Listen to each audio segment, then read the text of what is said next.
Interest कॅल्क्युलेशनचा एक छोटासा पण महत्त्वाचा रूल आहे. व्याज फक्त त्या महिन्याच्या 10 तारखेपासून शेवटच्या तारखेपर्यंतच्या मिनिमम बॅलन्सवर मिळतो. जर त्या काळात बॅलन्स 500 रुपयापेक्षा कमी झाला तर त्या महिन्याचं व्याज मिळणार नाही.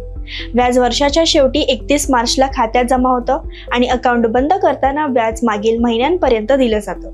सेक्शन 80 TTA अंतर्गत या अकाउंटवर मिळणारं 10,000 रुपयेपर्यंतचे व्याज टॅक्स फ्री असतं. म्हणजे सेफ सेव्हिंग सोबत थोडा टॅक्स फायदाही मिळतो. जर सलग 3 वर्ष अकाउंटमध्ये ना डिपॉझिट ना विड्रॉल झाला तर अकाउंट सायलेंट होतं.